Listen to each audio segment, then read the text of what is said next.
Soma's baking and cooking থেকে সোমা বলছি। পয়লা বৈশাখ উপলক্ষে আমরা কিন্তু বাড়িতে সবাই কিছু না কিছু ভালো মন্দ রান্না করে থাকি। আজ আপনাদের সাথে শেয়ার করছি পয়লা বৈশাখ উপলক্ষে এরকম একটা রেসিপি, মাটন কষা। মাটন কষা আমরা সবাই বানিয়ে থাকি, কিন্তু আমি একটু অন্যরকম ভাবে করার চেষ্টা করেছি। চলুন দেখে নি কি করে করি।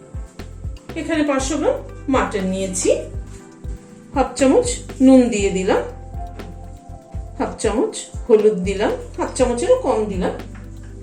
এখানে 2 ইঞ্চি মতো একটা আদার টুকরো আর 2টো কাঁচা লঙ্কা একসাথে বেটে নিয়েছি।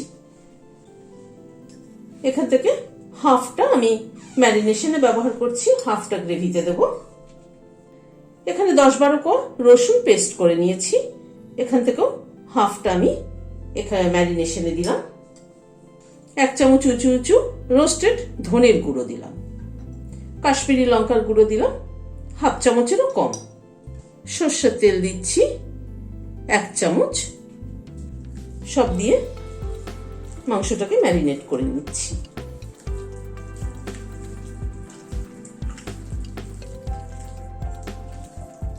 মাংসটাকে ম্যারিনেট করে ঘন্টাখানেক রেখে দেবো। হাতে সময় থাকলে আর একটু বেশি সময় রাখলে ভালো হয়। এখানে একটা বাটি নিয়েছি, 6-7টা কাজু দিয়ে দিলাম, 1 চামচ পোস্ত দিলাম। কাজু আর পোস্তটার একটা পেস্ট তৈরি করে নিচ্ছি। অল্প একটু জল দিয়ে এটার একটা পেস্ট তৈরি করে নিচ্ছি। গ্যাসে একটা কড়াই বসালাম, সরষের তেল দিচ্ছি। তেলটা একটু গরম হওয়া অবধি অপেক্ষা করব। তেলটা গরম হয়ে এসেছে। এখানে 2টো ছোট ছোট পেঁয়াজ কেটে নিয়েছি, পেঁয়াজটাকে আগে ভেজে নিচ্ছি।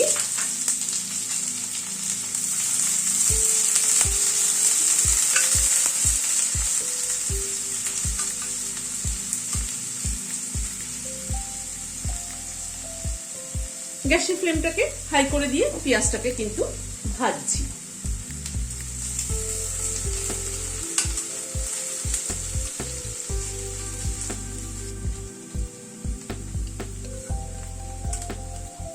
পেঁয়াজটা কিন্তু লাল হয়ে এসেছে। এবার গ্যাসের ফ্লেমটাকে একটু কমিয়ে দিচ্ছি, তা না হয়তো পেঁয়াজটা পুড়ে যাবে। আর পেঁয়াজটা কিন্তু কন্টিনিউয়াসলি নাড়তে হবে। এবার পেঁয়াজটা তুলে নিচ্ছি। পুরো একদম লাল হওয়া অবধি যদি ভাজা হয় তাহলে কিন্তু পেঁয়াজ পুড়ে যাবে। পেঁয়াজটা ভেজে তুলে নিলাম, এটা একটা পেস্ট তৈরি করে নিচ্ছি। ওই তেলে আরেকটু তেল অ্যাড করছি। প্রথমে একটা বড় এলাচের দানা ফোড়নে দিলাম, 2টো তেজপাতা দিলাম, একটা দারচিনির টুকরো দিলাম, 2টো লবঙ্গ দিলাম। ফোড়নটাকে ভালো মতো ক্র্যাক করা অবধি অপেক্ষা করব।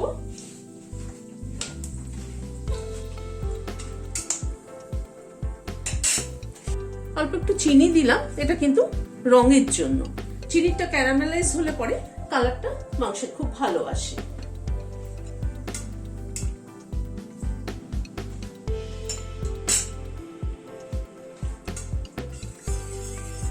চিনিটা ক্যারামেলাইজ হওয়ার পরে এখানে বাদ বাকি যেটুকু রসুন ছিল সেটা দিয়ে দিলাম প্রথমে। রসুনটা একটু হালকা করে আগে ভেজে নিচ্ছি।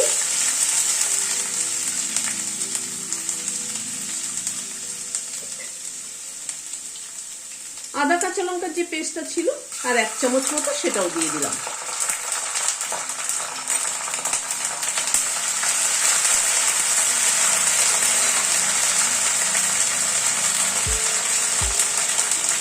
এবার মাটনটা দিয়ে দিলাম।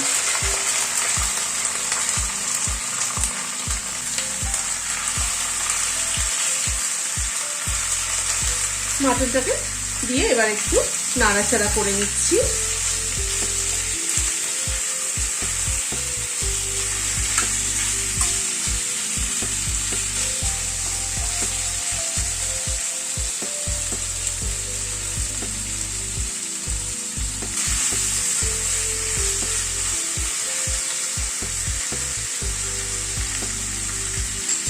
এবার একটু মাটনটাকে ঢেকে দিচ্ছি। গ্যাসের ফ্লেমটাকে মিডিয়ামে রাখছি। মিনিট 5-7 মতো ঢাকা ছিল, ঢাকাটা খুলছি।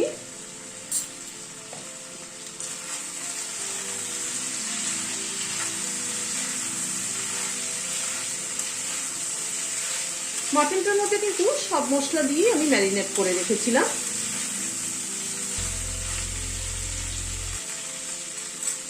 পেঁয়াজ যেটা ভেজে রেখেছিলাম, পেঁয়াজ পেস্টটা দিয়ে দিলাম।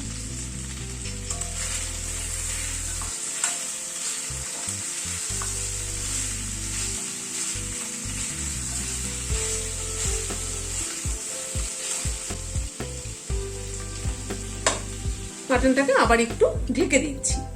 ঢেকে ঢেকে বারে বারে কষালে পরে মাংসের টেস্ট কিন্তু অনেক ভালো হয়। একটা বাটিতে 2 টেবিল চামচ মতো দই নিয়েছি। দইটাকে একটু ফেটিয়ে নিচ্ছি।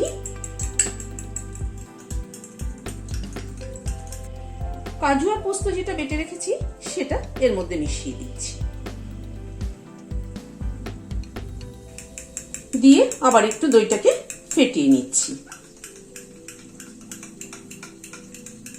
দইটাকে খুব ভালো করে ফেটিয়ে নিলাম। দই সবসময় রান্নায় ব্যবহার করার আগে খুব ভালো করে ফেটিয়ে নিতে হয়, আর দইটা রুম টেম্পারেচারে থাকতে হয়। ফ্রিজের ঠান্ডা দই একদমই ব্যবহার করতে হয় না। আবার মিনিট 2 মতো ঢাকা ছিল। এখানে একটা টমেটো একটু বড় বড় করে কেটে দিয়ে দিলাম।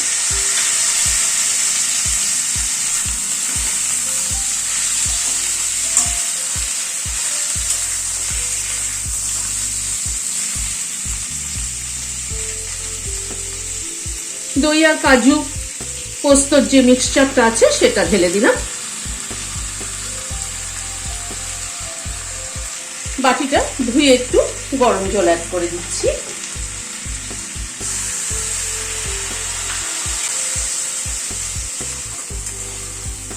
সব দিয়ে মাটনটাকে আবার একটু নাড়াচাড়া করে নিচ্ছি। মাটনটা কিন্তু খুব ভালো কষানো হয়ে গেছে। এই দই আর কাজু পোস্ত মিক্সচারটা দিয়ে আবার অল্প একটু সময় কষিয়ে নেব।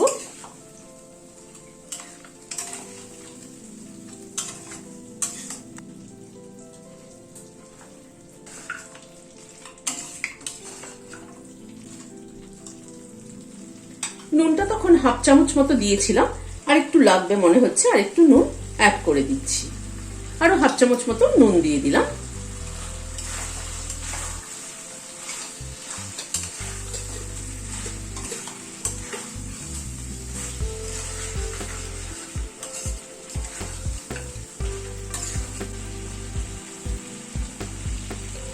দইয়ের মিক্সচারটা দিয়ে আরো 3-4 মিনিট একটু নাড়াচাড়া করে নিলাম। এবার গরম জল অ্যাড করে দিচ্ছি। মাটন সেদ্ধ হতে কিন্তু টাইম নেয়। এটাকে আমি প্রেসার কুকারে শিফট করছি। সেজন্য জলের পরিমাণটাও কিন্তু একটুখানি বুঝে দিতে হবে। পরিমাণটা একটুখানি বেশি দিতে হয়, যেহেতু সেদ্ধ হতে সময় নেয় একটু। এবার এটাকে প্রেসার কুকারে শিফট করে দিচ্ছি। মাটনটাকে প্রেসার কুকারে শিফট করে দিলাম। এবার প্রেসারটা লাগিয়ে দিচ্ছি। গ্যাসের ফ্লেমটাকে হাই করে দিলাম। এবার মিনিমাম 5-6টা সিটি তো দিতেই হবে।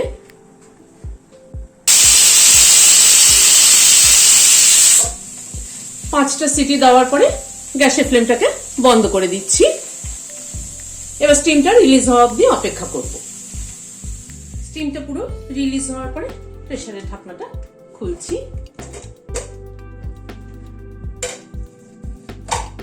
একবার একটু গ্যাসটা জ্বালিয়ে দিচ্ছি। 1/4 চামচ গরম মশলার গুঁড়ো ছড়িয়ে দিচ্ছি।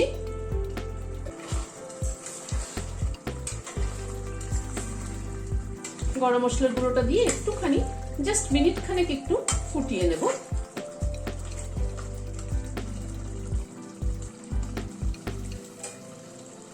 এবার গ্যাসের ফ্লেমটাকে বন্ধ করে দিয়ে সার্ভ করে দিচ্ছি। পয়লা বৈশাখ উপলক্ষে কিন্তু আমরা বাড়িতে তো ভালো মন্দ বানিয়ে থাকি। এরকম একটা মাটনের রেসিপি বানিয়ে নিলে কিন্তু সবকিছুর সাথেই ভীষণ ভালো লাগবে। আপনারা বানিয়ে দেখবেন, আমার মনে হয় ভালো লাগবে। এই মটন কষা কিন্তু ভাতের সাথে যেমন ভালো লাগবে, রুটি পরোটার সাথে, পোলাও, ফ্রাইড রাইস সবকিছুর সাথে ভীষণ ভালো লাগবে।